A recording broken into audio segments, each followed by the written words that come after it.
Hey, welcome back to my kitchen. My name is Shanae and today we're going to talk about macarons. This is actually part 2 of my Master Your Macarons mini-series where I concentrate on specific techniques of making macarons. In my last video, I showed you how to do macaronage, basically mixing dry ingredients into the meringue. And this week we're going to concentrate on piping technique. You're going to master the piping, the macarons. Piping technique is really important, especially if you want to have a nice full shells, perfect circles, and also avoid any lopsided macarons. And I'm going to show you how to properly pipe macarons. But before we get started with piping, I want to talk about the tips for macarons. I have 4 different tips. Usually you want to use round tips. Actually, you only want to use round tips. I have 4 different tips here: 1A, 2A, Wilton 12, and Wilton 10. I find Wilton 2A the most versatile for piping macarons. That doesn't matter what shape you're doing. Also, Wilton 12 is also great shape, especially if you're going to be doing any designs and whatnot. And I have it all together so that you can see what's the difference between them, right? So I used to solely use 1A in my making macarons, but I used to have a little hollowness issue. And when I switched to 2A, my macarons come out perfectly full right out of the oven.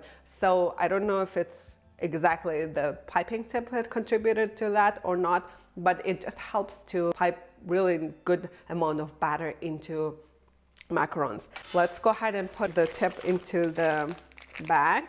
You usually twist it here and then put it in your tall glass. It's really easy to transfer the batter into your piping bag.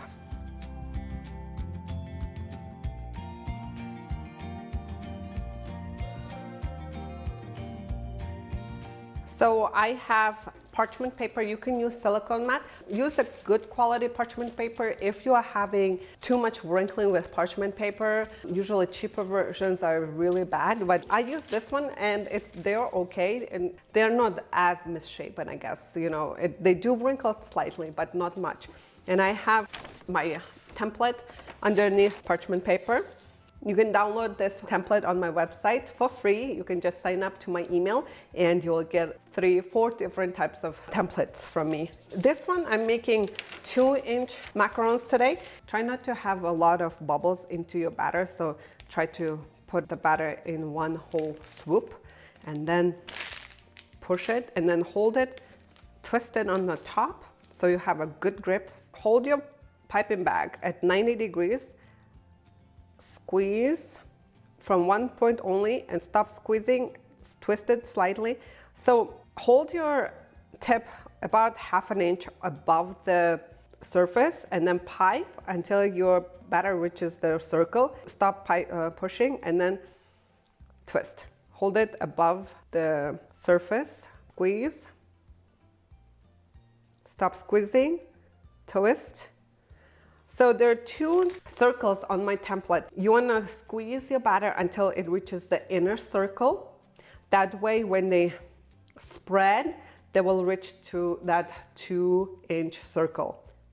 I hope that makes sense. Here's what you don't want to do. You don't want to like go circles like this.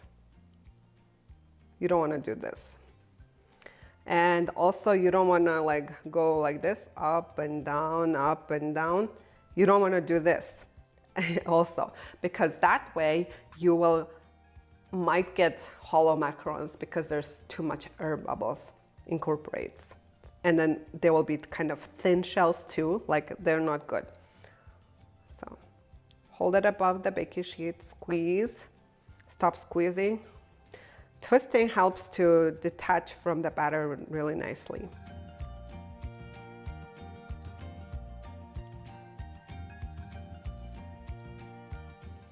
You see how they're all spreading enough to reach that outer circle, like this one, for example.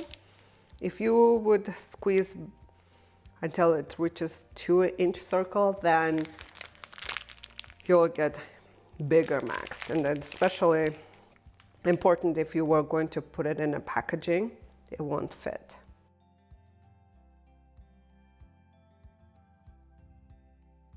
My recipe makes 1 pan worth of batter for this 2-inch macarons and about 1.5 sheets for 1.5-inch macarons. I really like 1.5-inch macarons.